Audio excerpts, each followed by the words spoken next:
ಮಹಾಕುಂಭಮೇಳದಲ್ಲಿ ಭಾರಿ ಪ್ರಮಾಣದಲ್ಲಿ ಕಾಲ್ತುಳಿತ ಉಂಟಾಗಿದೆ. ಇದುವರೆಗೂ 15ಕ್ಕೂ ಹೆಚ್ಚು ಮಂದಿ ಸಾವನ್ನಪ್ಪಿರುವ ಮಾಹಿತಿ ಇದೆ. ನೂರಾರು ಜನರು ಗಾಯಗೊಂಡಿದ್ದಾರೆ. ಮೌನಿ ಅಮಾವಾಸ್ಯೆ ಕುಂಭ ಸ್ನಾನಕ್ಕೆ 10 ಕೋಟಿಗೂ ಹೆಚ್ಚು ಭಕ್ತರು ಸೇರಿದ್ರು. ಮಧ್ಯರಾತ್ರಿ 2 ಗಂಟೆ ಸುಮಾರಿನಲ್ಲಿ ಸಂಭವಿಸಿರುವ ಕಾಲ್ತುಳಿತದ ಅನಾಹುತ. ನದಿಗೆ ಕಟ್ಟಲಾಗಿದ್ದ ಸೇತುವೆಯಲ್ಲಿ ಮಿತಿ ಮೀರಿ ಸೇರಿದ್ದ ಜನರಿಂದ ಸೇತುವೆ ಬಿತ್ತು ಎಂಬ ವದಂತಿ ಹರಡುತ್ತೆ.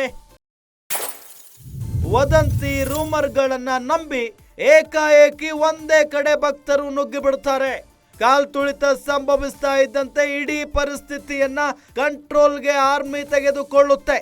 ಮಹಾಕುಂಭಮೇಳದ ಸ್ಪಾಟ್ ಅನ್ನ ತಕ್ಷಣ ನಿಯಂತ್ರಣಕ್ಕೆ ತೆಗೆದುಕೊಂಡ ಎನ್ಎಸ್ಜಿ ಮತ್ತು ಬಿಎಸ್ಎಫ್ ಯೋಧರು ಮುಂಜಾಗ್ರತಾ ಕ್ರಮವಾಗಿ ತೆಗೆದುಕೊಂಡಿದ್ದ ಕ್ರಮಗಳಿಂದ ಪರಿಸ್ಥಿತಿ ಹತೋಟಿಗೆ ಬಂದಿದೆ.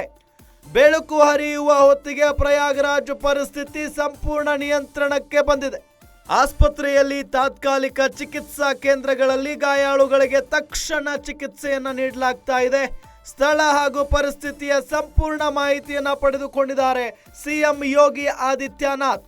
ಸಿಎಂ ಯೋಗಿ ಆದಿತ್ಯನಾಥ್ಗೆ ಕರೆ ಮಾಡಿ ಘಟನೆಯ ವಿವರಣೆಯನ್ನ ಪಡೆದುಕೊಂಡಿದ್ದಾರೆ ಪ್ರಧಾನಿ ನರೇಂದ್ರ ಮೋದಿ ಅವರು.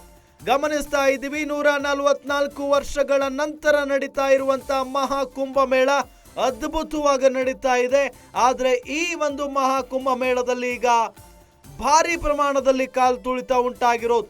15ಕ್ಕೂ ಹೆಚ್ಚು ಮಂದಿ ಸಾವನ್ನಪ್ಪಿದ್ದಾರೆ ಅಂತ ಹೇಳಲಾಗ್ತಾ ಇದೆ. ಇದು ಇದುವರೆಗೂ ಬಂದಿರುವಂತಹ ಅಂಕಿಅಂಶ.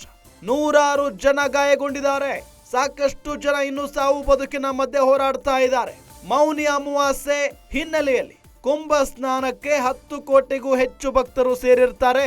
ಮಧ್ಯರಾತ್ರಿ 2 ಗಂಟೆ ಸುಮಾರಿನಲ್ಲಿ ಈ ಕಾಲ್ತುಳಿತದ ಅನಾಹುತ ಸಂಭವಿಸಿರೋದು.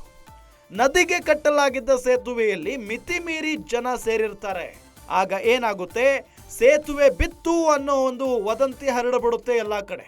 ಕಿವಿಯಿಂದ ಕಿವಿಗಳಿಗೆ ಆ ವದಂತಿ ಹರಡಿದ ತಕ್ಷಣ ಭಯ ಬಿದ್ದು ಬಿಡ್ತಾರೆ ಅಲ್ಲಿನ ಭಕ್ತರು. ವದಂತಿ ರೂಮರ್ಗಳನ್ನ ನಂಬಿ ಏಕಾಏಕಿ ಒಂದೇ ಕಡೆಗೆ ಭಕ್ತರು ಬಂದು ಬಿಡ್ತಾರೆ. ಆ ಬರುವಂತಹ ಸಂದರ್ಭದಲ್ಲಿನೇ ಕಾಲ್ತುಳಿತ ಸಂಭವಿಸುತ್ತೆ. ಕಾಲ್ತುಳಿತ ಸಂಭವಿಸ್ತಾ ಇದ್ದಂತೆ ಕೆಲವೊಂದಿಷ್ಟು ಜನ ಅಲ್ಲೇ ಪ್ರಾಣ ಬಿಡ್ತಾರೆ. ಇನ್ನೂ ಕೆಲವೊಂದಿಷ್ಟು ಜನ ಉಸಿರಾಡೋದಕ್ಕಾಗದೆ ಒದ್ದಾಡ್ತಾರೆ. ಬಹಳಷ್ಟು ಜನ ಗಂಭೀರವಾಗಿ ಗಾಯಗೊಳ್ತಾರೆ.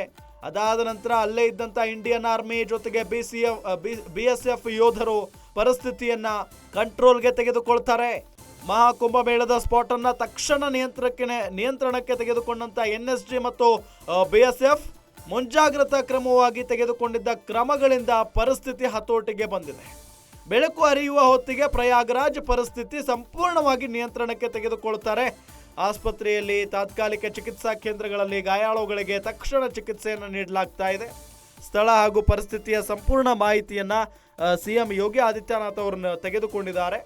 ಅದಾದ ನಂತರ ಸಿಎಂ ಯೋಗಿ ಆದಿತ್ಯನಾಥ್ ಅವರಿಗೆ ಪ್ರಧಾನಿ ನರೇಂದ್ರ ಮೋದಿ ಅವರು ಕರೆ ಮಾಡಿ ಘಟನೆಯ ವಿವರವನ್ನ ಪಡೆದುಕೊಂಡಿದ್ದಾರೆ ಅನ್ನೋದು ಗೊತ್ತಾಗ್ತಾ ಇರುವಂತಹ ವಿಚಾರ.